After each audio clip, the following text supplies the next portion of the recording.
Praise the lord. ఈరోజు మన లేఖన భాగము యోహాను సువార్త 9వ అధ్యాయము 41వ వచనం చదువుకుందాం. అందుకు యేసు, మీరు గ్రుడ్డివారైతే మీకు పాపము లేకపోవును గానే చూచున్నామని మీరిప్పుడు చెప్పుకొనుచున్నారు కనుక మీ పాపము నిలిచినదని చెప్పాను. ఆమేన్. దేవునికి స్తోత్రం. హల్లెలూయా, హల్లెలూయా, హల్లెలూయా. మన ప్రభువును మన ప్రియరక్షకుడైనటువంటి యేసుక్రీస్తు నామములో మీ అందరికీ ప్రత్యేకమైన వందనాలు తెలియజేస్తున్నాను. స్తోత్రం. హల్లెలూయా. దేవుడు ఎంతైనా నమ్మదగిన వాడు. నా జీవితంలో, మీ జీవితంలో, మనందరి జీవితాల్లో యెహోవా అందరికీ ఉపకారి. ఆయన ఎవరికి కీడు చేసేవాడు కాదు, ఎవరికి అన్యాయం చేసేవాడు కాదు. సర్వశక్తుడు అన్యాయము చేయుట అసంభవం అని దేవుని వాక్యంలో రాయబడింది. నాకు అన్యాయం చేశాడని ఎవరైనా అంటే అనొచ్చు, కానీ అది దేవుణ్ణి అపార్థం చేసుకొని అంటున్నారు, కానీ దేవుని అర్థం చేసుకొని అనడం లేదని అర్థం చేసుకోవాలి. దేవుని గురించి రకరకాల దురభిప్రాయాలు మనుషులకు ఉన్నాయి. వాటిలో ఒకటి, దేవుడు నాకు అన్యాయం చేశాడు. స్తోత్రం. రూతు గ్రంథము 1వ అధ్యాయంలో మనం గమనిస్తే, సర్వశ్రేష్ఠుడు నాకు అన్యాయం చేశాను, నన్ను రిక్తునిగా చేశాను. సమృద్ధితో నింపాలని ఆయన ఆశపడుతుంటే నేను రిక్తునిగా ఎందుకు చేస్తాడు? నీకు న్యాయం చేయాలని చూస్తుంటే నీకు అన్యాయం చేయాలని ఎందుకు ఆయన చూస్తాడు? అన్యాయం చేసేటువంటి దేవుడు కాదు. దేవుని స్తోత్రం. మనిషి రకరకాల అపార్థాలు చేసుకుంటున్నప్పటికీ కూడా అర్థం చేసుకోవడానికి అద్వితీయుడైన దేవుడు ఆహ్వానిస్తున్నాడు అనే సంగతి మర్చిపోవద్దు. మనం ఎన్ని అపార్థాలు చేసుకున్నా కానీ అర్థం చేసుకోవడానికి ఆయన ఆహ్వానం పలుకుతున్నాడు అనే సంగతిని మనం గుర్తు చేసుకోవాలి. దేవుని స్తోత్రం. హల్లెలూయా. నిన్నటి ఎపిసోడ్లో మనం ఆలోచించినట్టు విషయాలు మీకు గుర్తు చేస్తాను. తర్వాత మనం ఈరోజు ఎపిసోడ్లోని విషయాలు మనం ఆలోచించుకుందాం. నిన్నటి ఎపిసోడ్లో యేసు చేసిన కార్యాల గురించి, 5 కార్యాల గురించి మాట్లాడుకున్నాం. స్తోత్రం. యేసు ఏం చేశాడు? ఆయన నీ కొరకు ఏం చేశాడు? యోహాను సువార్త 9వ అధ్యాయం 26వ వచనంలో మూలవాక్యం, దాని గురించి మనం మాట్లాడుకున్నాం. ఆ గుడ్డివాని జీవితంలో ఆయన చేసినటువంటి 5 కార్యాలు. ఆయన కొరకు మాటనిచ్చాడు, మాట్లాడాడు. తండ్రి మాట తీసుకుని వచ్చి, ఇంకా చెప్పాలంటే రేమా వర్డ్ తీసుకొచ్చాడు. స్తోత్రం. కుంటివారిని నడిపింపజేయాలి, గుడ్డివారికి చూపునివ్వాలి. ఇవి మెస్సియాను గురించి చెప్పబడిన మాటలు. నజరేత్ మేనిఫెస్టో అని చెప్పబడినటువంటి లూకా సువార్త 4వ అధ్యాయంలో యెషయా గ్రంథంలోని మాటలు చదివి వినిపించి ఇవి మీ వినికిడిలో నెరవేరునాయని చెప్పినటువంటి సందర్భం మనకు తెలిసిందే. గుడ్డివారికి చూపును. స్తోత్రం. అతనికి చూపును అనుగ్రహించాడు. చూపును అనుగ్రహించడం ద్వారా తాను మెస్సియాని అని చూపించుకుంటున్నాడు. తాను మెస్సియానని ప్రకటించకుండా తాను మెస్సియానని పరోక్షంగా తెలియజేసుకుంటున్నాడు. కొంతమందికైనా అర్థమైతే చాలు. అందరికీ అర్థం కావాలని లేదు. ఆయన ఎవరో కొంతమంది అయినా ఆయన అర్థం చేసుకోగలిగితే చాలు. ఆయన అర్థం చేసుకున్న వాళ్ళు ఆరాధన చేస్తారు. ఆయన అపార్థం చేసుకున్న వాళ్ళు ఆరాధన చేయకుండా ఆయన మీద చెడు ప్రచారం చేస్తుంటారు. స్తోత్రం. హల్లెలూయా. మనం ఆలోచిస్తున్న విషయాల్లో ఒకటి, ఆయన మాట్లాడాడు. రెండోది, ఆయన కన్నులు తెరిచాడు.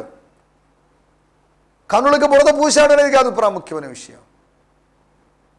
కడుక్కోమని చెప్పాడు, కానీ తాను అక్కడ లేనప్పటికీ కన్నులు తెరిచాడు. ఈ క్రియ ద్వారా, ఈ యాక్టివిటీ ద్వారా నీ కన్నులు తెరిచాడు. మూయబడినటువంటి కన్నులు. తల్లి గర్భములో ఉన్నప్పటి నుంచి బయటికి వచ్చాడు. బయటకు వచ్చిన తర్వాత రేపో మాపో లేకపోతే ఏదో ఒకరోజు యవన కాలంలో నా కుమారుడు కళ్ళు తెరుస్తాడు అని తల్లిదండ్రులు ఎదురు చూసి ఉండొచ్చు. అనేక దినాలు ఎదురు చూసి తమ నిరీక్షణకు ఫలం దొరకపోయేసరికి నిరాశ చెంది కూడా ఉండొచ్చు. ఎందుకు అనుమతించాడు దేవుడు ఇలాగా?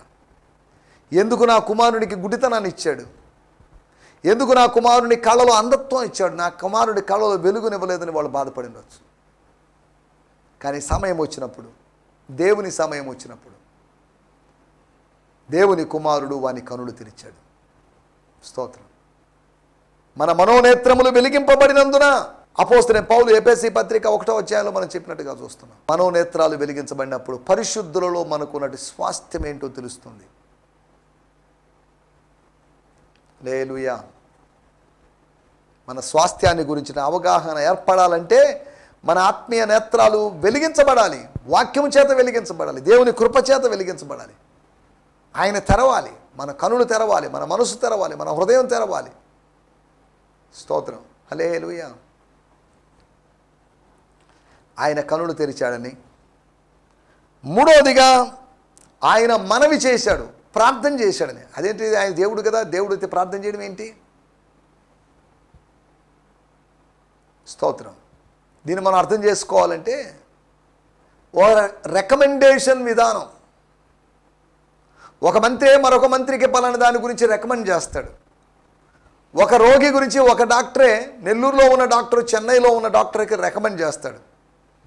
నా పేషెంట్ అయినటువంటి సో అండ్ సోని మీ దగ్గర పంపిస్తున్నాను, ఇక్కడ ఎక్విప్మెంట్ సరిగా లేదనో లేకపోతే నాకేం అర్థం కావట్లేదనో సరే ఏదో కారణాలు చెప్పి ఇతనికి ట్రీట్మెంట్ ఇవ్వండి, నేను ఇచ్చిన దానికన్నా బెటర్ ట్రీట్మెంట్ ఇవ్వండి అని రికమెండ్ చేస్తాడు. డాక్టర్తో చెప్పడం ఏంటి అని అనుకోం, మనిషితో చెప్పడం ఏంటి అని అనుకోం, దేవుడితో చెప్పడం అంటే ఏంటి అని అడగొద్దు మీరు. ఇక్కడ ఇద్దరు దేవుళ్ళు ఉన్నారని కాదు, దేవుడు ఒక్కడే. స్తోత్రం. మనం ఒకే సమయంలో ఒకే వ్యక్తిలాగా కనిపించగలం, కానీ దేవుడు ఒకే సమయంలో కూడా 3 స్థలాల్లో కనిపించగలిగాడు, 3 విధాలుగా కనిపించగలిగాడు.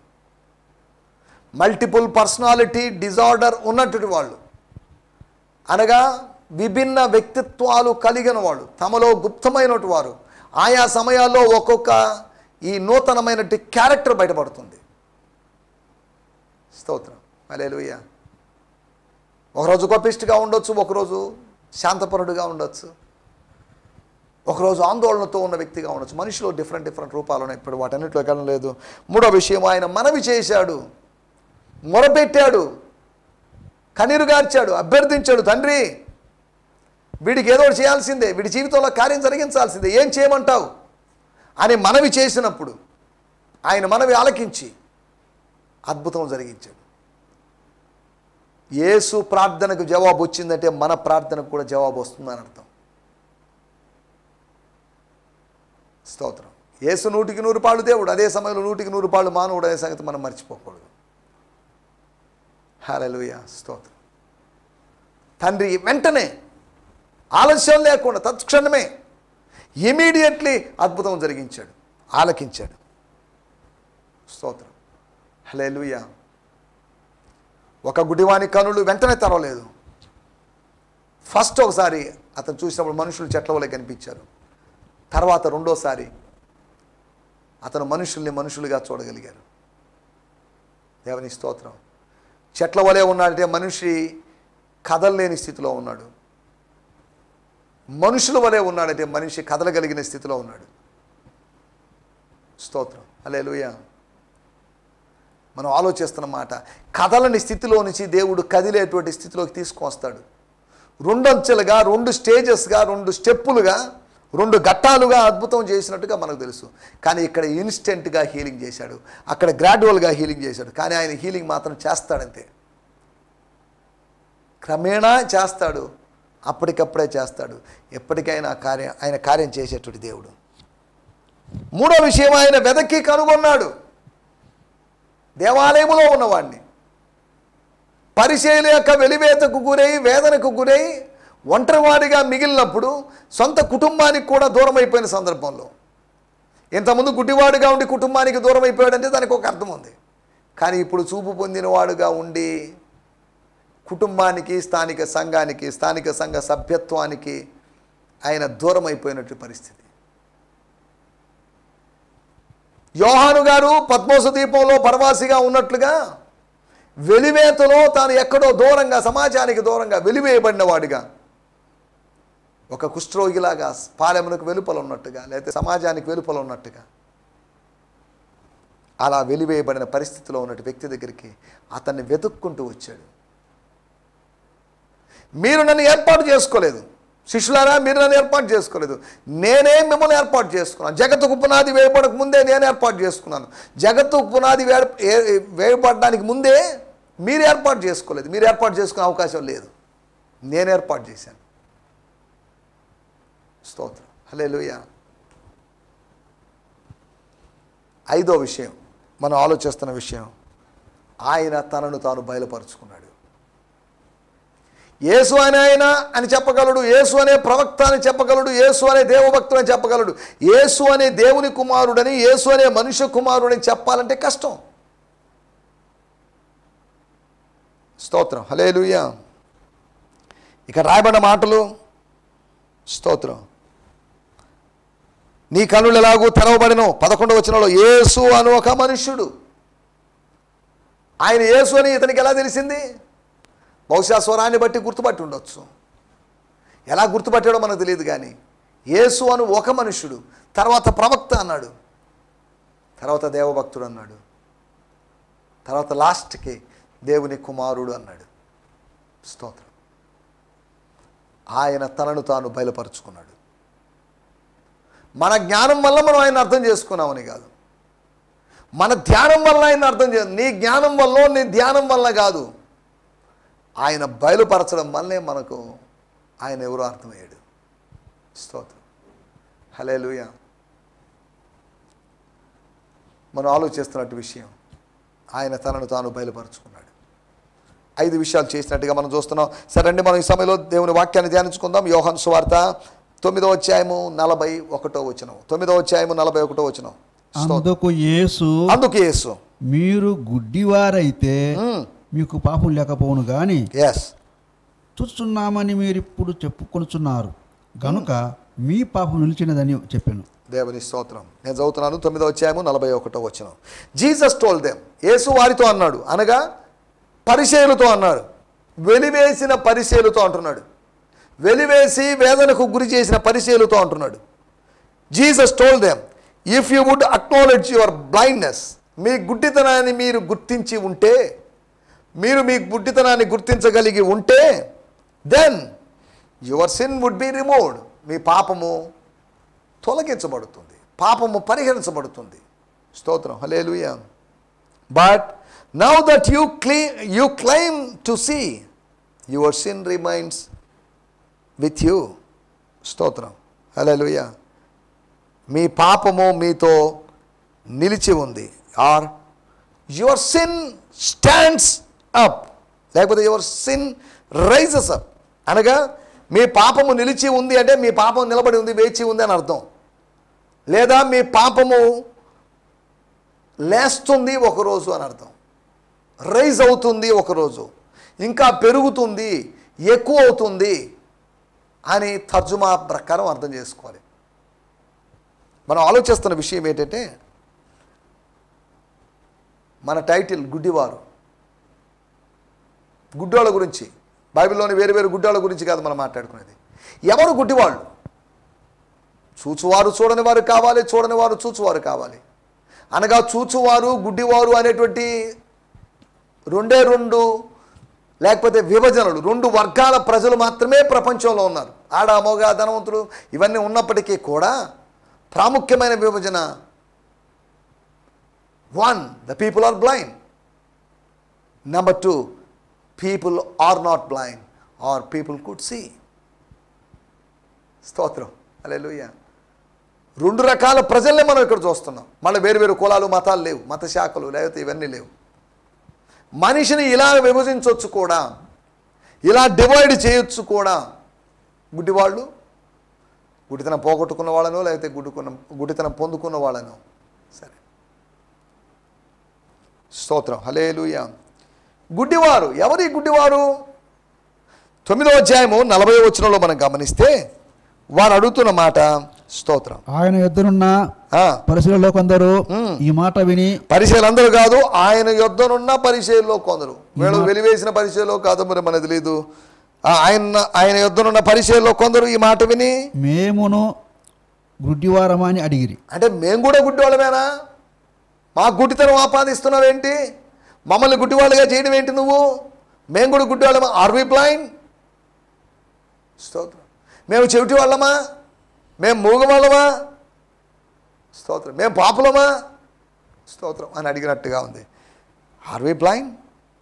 మీరు గుడ్డివాళ్ళో కాదో మీకు తెలిసిపోతుంది.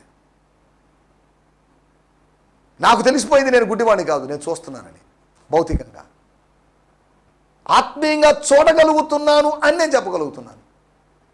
నా అనుభవం కాబట్టి, ఇది నా వ్యక్తిగతమైన విషయం కాబట్టి నేను అలా చెప్పగలుగుతున్నాను. స్తోత్రం, హల్లెలూయా. ఒకటి, వాళ్ళలో ఒక డైలమా ఏర్పడింది, సందిగ్ధావస్థ ఏర్పడింది. మేము గుడ్డోళ్ళమా? స్తోత్రం, హల్లెలూయా. నువ్వు గుడ్డోడివా కాదా అని నువ్వే చెప్పగలవు. ఏ గుడ్డివాడు కూడా నేను చూడగలుగుతున్నాను, నేను గుడ్డోడని ఎవరన్నారండి అని అనరు. ఏ చూపు ఉన్నాడనే నన్ను క్షమించండి, నేను గుడ్డోడండి, కళ్ళు కనిపించడం లేదండి తడవులాడు. అతని కన్ను తెరిస్తే కన్నుల ముందు వెలుగుంది, ప్రపంచం కనిపిస్తుంది కాబట్టి ఇక తడవులాడాల్సిన అవసరం లేదు. చూస్తున్న వాళ్ళకి, చూస్తున్నామని చెప్తున్న వాళ్ళకి, భౌతికంగా చూస్తున్న వాళ్ళకి, ఆత్మీయంగా చూడలేని వాళ్ళకి మేము గుడ్డివాళ్ళమా అనేటువంటి ప్రశ్న. మేము అప్పగించువారమా? నేను అప్పగిస్తానా? యూదా కూడా అడిగాడు, ప్రభువా నేనేనా? మీలో ఒకటి నన్ను అప్పగిస్తాడన్నప్పుడు ఎవరో మరి ఎవరికి అర్థం కాలేదు. యూదా మీద ఆలోచన రాలేదు ఎవరికి, యూదా ఎండొచ్చు అని. చూడండి, మేము గుడ్డివారమా? ఈ కొందరిలో ఉన్నవాడు అందరూ గుడ్డోళ్ళ, కొందరు గుడ్డోళ్ళ? ఈ గుడ్డితనం ఎలా వచ్చింది? ఈ గుడ్డితనం పోగొట్టుకోవాలంటే ఎలాగా అనే విషయాలు మనం ఆలోచించాల్సిన అవసరం ఉంది. సరే, దేవుని స్తోత్రం, వాళ్ళు అలా ఆలోచించలేదు, దాంట్లోకి వెళ్ళలేదు. కానీ గుడ్డి వాళ్ళు ఎవరు? 4 విషయాలు మీకు జ్ఞాపకం చేస్తాను. మొట్టమొదటి మాట చదువుదాం, 41వ వచనము. మరి మనం చదువుకున్నాం మూలవాక్యం మరియు దాని ముందు ఉన్నటువంటి వాక్యం. మేము గుడ్డివారం అని అడిగేటువంటి ప్రశ్న. ఒకటి, పాపమును చూడలేని వాళ్ళు. అక్కడ రాయబడిన మాట, మీరు ఇప్పుడు చూచుచున్నాము అని మీరు అసలు మీరు గుడ్డోడైతే సమస్య లేదు. ఆ గుడ్డోడు పాపం చేయలేదని నేను చెప్తున్నాను కదా. నా శిష్యులు వీని తల్లిదండ్రులు పాపం చేశారా, వీడు పాపం చేశారని అడుగుతుంటే రెండు కరెక్ట్ కాదు, 2 ఆన్సర్లు కరెక్ట్ కాదు, ఇంకొక ఆన్సర్ ఉంది, అది కరెక్ట్ ఆన్సర్ అని యేసు ప్రభువు కరెక్ట్ ఆన్సర్ చెప్పాడు. యోహాను సువార్త 9వ అధ్యాయంలో 3వ వచనంలో మనం ఆలోచించవచ్చు ఆ మాట. స్తోత్రం, హల్లెలూయా. మనం ఆలోచిస్తున్న మాట, పాపమును చూడలేనివాడు, తమలో నిలిచి ఉన్న, తమలో దాగి ఉన్న, తమలో రహస్యంగా ఉన్నటువంటి ఆ పాపాన్ని చూడలేని వాళ్ళు ఉన్నప్పటికీ లేదు అనుకుంటున్నారు కాదా? లేని వాటిని ఉన్నట్టుగా పిలిచేవాడు, ఉన్న వాటిని లేనట్టుగా భావించేవాళ్ళు వీళ్ళు. ఉన్నాయి, మీ పాపాలు నిలిచి ఉన్నాయి. మీ పాపాలను నేను చూస్తున్నాను, ఒక్కొక్క పాపాన్ని చూస్తున్నాను, అనేకమైన పాపాలను నేను చూస్తున్నాను. మన పాపాలని యేసు చూస్తున్నాడు.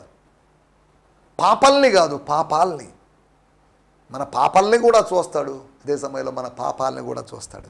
ఒకటి, పాపములను చూడలేనివారు అనగా పాప పరిహారం పొందనివారు, అనగా ప్రాయశ్చిత్తం పొందనివారు, అనగా పాప క్షమాపణ పొందనివారు, వారు గుడ్డివారు.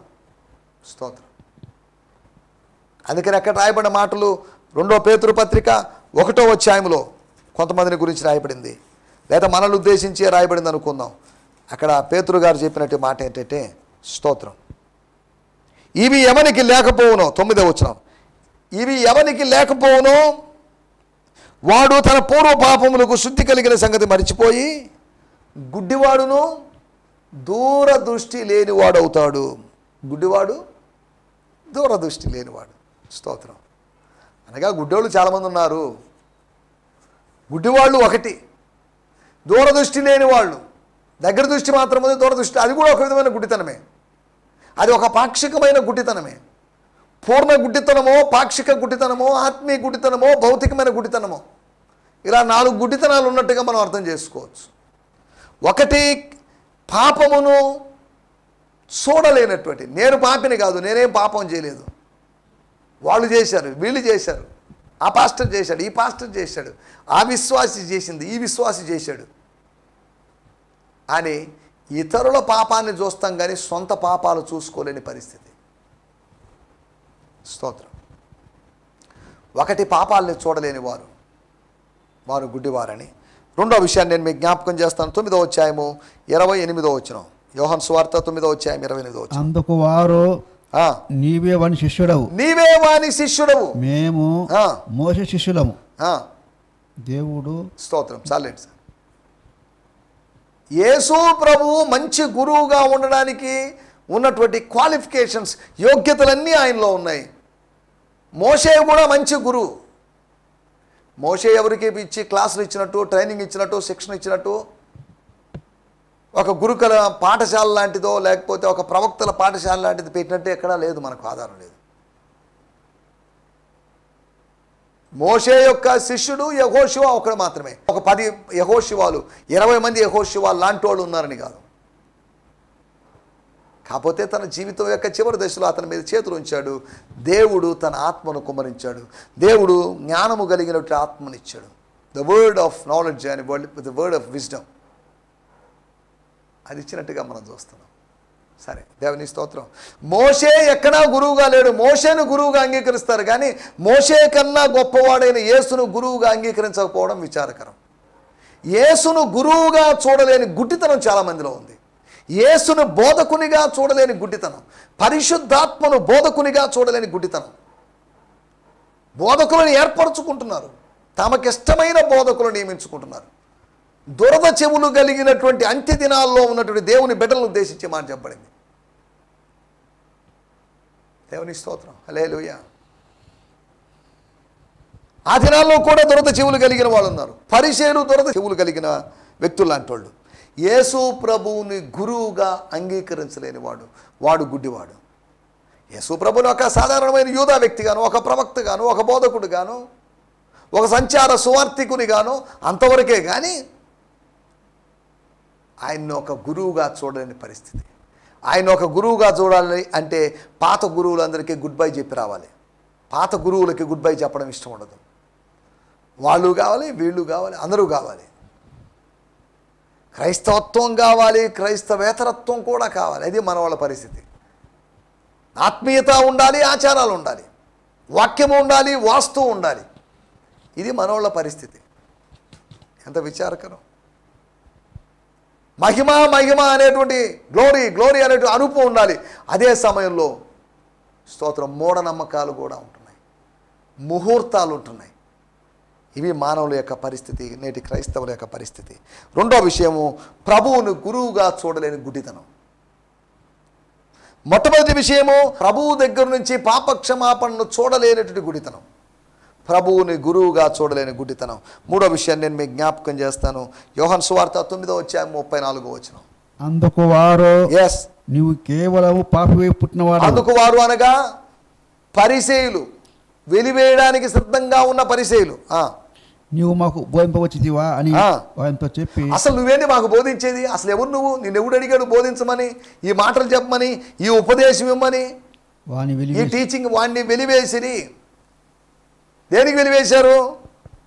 వాడు గురువులకే బోధన చేసేవాడిగా ఉన్నాడు. గురుస్థాయిలో ఉన్న మాకు, విద్యార్థి స్థాయిలో ఉన్నవాడు వివరించడానికి, బోధించడానికి చేస్తున్నట్టు మేము ఒప్పుకోం. కీర్తనాకారుడు 119వ కీర్తనలో నా బోధకులందరికన్నా నాకు ఎక్కువ జ్ఞానం ఉందని చెప్పాడు. బోధకులను మించిన జ్ఞానం మనం కలిగి ఉండొచ్చు. బోధకులకు కలిగిన ప్రత్యక్షత కన్నా గొప్ప ప్రత్యక్షత మనం కలిగి ఉండొచ్చు. స్థానిక సంఘ కాపరికి ఉన్నటువంటి ప్రత్యక్షత కన్నా మరి ఎక్కువ ప్రత్యక్షత మనకు ఉండొచ్చు. అలాగనే మనం గొప్పవాళ్ళని కాదు. స్తోత్రం, హల్లెలూయా, హల్లెలూయా, స్తోత్రం, స్తోత్రం. మనం ఆలోచిస్తున్నట్టు మాటలు. మూడో విషయము, నువ్వు మాకు బోధించడం ఏంటి? అవును, నువ్వు పాపివి కావచ్చు, అయినా బోధిస్తున్నావు. పోనీలు ఎలాగో బోధిస్తున్నావు, కానీ బోధించేది మాకు బోధించొద్దు, సామాన్యుడికి బోధించమని వాళ్ళు చెప్పలేదు. అసలు మాకు బోధించడం ఏంటి? ఎవరికైనా బోధించడం అసలు బోధించకూడదు. నువ్వు పాపివి, పాపిగా పుట్టిన వాడివి, కానీ పాపి స్థాయిలోంచి పరిశుద్ధుడిగా పరివర్తన చెందిన వాడివి అనే విషయాన్ని వాళ్ళు పరిచయాలు గుర్తించలేకున్నారు. రక్షింపబడినప్పటికీ మనల్ని పాత వ్యక్తిలాగే చూస్తుంటారు. సేవలోకి వచ్చినప్పటికీ పాత వ్యక్తిలాగే చూస్తుంటారు. స్తోత్రం. ప్రభువు కలిగించినట్టు పరివర్తనను విశ్వసించలేనటువంటి వాళ్ళు గుడ్డివాళ్ళు. ప్రభువు కలుగజేసినట్టు పరివర్తనను అంగీకరించలేని వారు గుడ్డివాళ్ళు.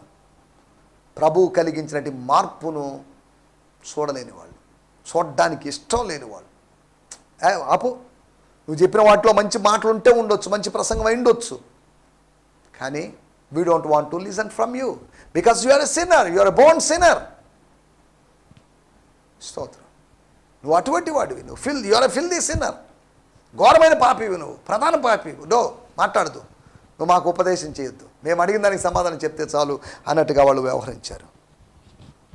మూడోది, ప్రభువు కలిగించిన మార్పును చూడలేని గుడ్డివాళ్ళు.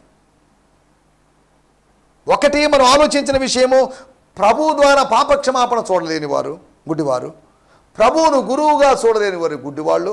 మూడవది, ప్రభువు కలిగించినటువంటి మార్పును చూడలేని వారు గుడ్డివాళ్ళు. స్తోత్రం. నాలుగో విషయాన్ని నేను చెప్పి ముగిస్తాను. 9వ అధ్యాయం 38వ వచనం. అంతటా వాడు ప్రభువా నేను విశ్వసిస్తున్నానని చెప్పి ఆయనకు మొక్కెను. దేవునికి స్తోత్రం, హల్లెలూయా, స్తోత్రం. 38వ వచనం నేను చదువుతున్నాను. Then the man threw himself at his feet and worship Jesus and said, lord, I believe in you. స్తోత్రం. నాలుగో విషయం, ప్రభువుని ఆరాధించడాన్ని చూడలేని వాళ్ళు. దేవదూతలు ఆరాధన చేస్తున్నారు, వధింపబడిన గొర్రెపిల్లకు నమస్కారం చేస్తున్నారు. ఆది సంభూతుని ఆయన మరలా భూమి మీదకి రప్పించినప్పుడు దేవదూతలందరూ నమస్కరించాలని, పాట పాడాలని, గణపరచాలని దేవుడు కోరుకుంటున్నట్టుగా చెప్తున్నట్టుగా మనం హెబ్రీ పత్రిక 1వ అధ్యాయంలో చూడగలం. దేవుని స్తోత్రం, హల్లెలూయా. యేసు ప్రభువుని భూమి మీదకి రప్పించినప్పుడు, ఆయన నరావతారిగా రప్పించినప్పుడు, స్తోత్రం. అండ్ అగైన్ నేను చదువుతున్నాను, when he brought his first born son in to the world, let all my angels bow down before him and kiss him in worship. స్తోత్రం. ఈ ట్రాన్స్లేషన్లో కిస్ హిమ్ అండ్ వర్షిప్ అనే మాటలు మనం చూస్తున్నాం. నా మాటలు నేను ఇక్కడ ముగించుస్తున్నాను. 4 మాటలు మీకు గుర్తు చేస్తున్నాను. ప్రభు అనుగ్రహించిన పాపక్షమాపణను చూడలేని వాడు గుడ్డివాడు. వాడు గుడ్డివాడు కాబట్టి చూడలేకపోయాడు. రెండోది, ప్రభువును గురువుగా చూడలేని వాడు గుడ్డివాడు. మూడోదిగా, ప్రభువు కలిగించిన మార్పును చూడలేని వాడు గుడ్డివాడు, పరివర్తనను చూడలేని వాడు గుడ్డివాడు. నాలుగోదిగా, ప్రభు యొక్క ఆరాధనను చూడలేనివాడు. వాడు ఆరాధిస్తుంటే వీళ్ళు ఆరాధించలేకపోయారు, ఆరాధించే వారితో ఆరాధించలేని పరిస్థితి వాళ్ళది. కాబట్టి ఎటువంటి ఆత్మ సంబంధమైన గుడ్డివాడుగా ఉండకుండా, మేము గుడ్డివారమా అనేటువంటి అనుమానానికి మీకు అవకాశం లేకుండా, కనులు తెరవబడిన అనుభవంతో ముందుకు సాగడానికి ప్రభు మనకందరికీ సహాయం చేయనుగాక. హల్లెలూయా. ప్రభు మిమ్మల్ని దీవించునుగాక. మీ అందరికీ ప్రత్యేకమైన వందనాలు. ఈ సందేశము మీకు ఆశీర్వాదకరంగా ఉందని నమ్ముచున్నాము. ప్రార్థన అవసరతల కొరకు మమ్మల్ని సంప్రదించవలసిన మా చిరునామా గిద్యోన్ మిషన్ చర్చ్, 6వ వీధి, శాంతినగర్, నెల్లూరు 4, ఆంధ్రప్రదేశ్. పిన్ 524004. మా ఫోన్ నంబర్లు 7036443613 మరి ఒక నంబర్ 9392293010. మా ఈమెయిల్ ఐడి gfihmi2015@gmail.com. దేవుడు మిమ్మును ఆశీర్వదించునుగాక. ఆమేన్.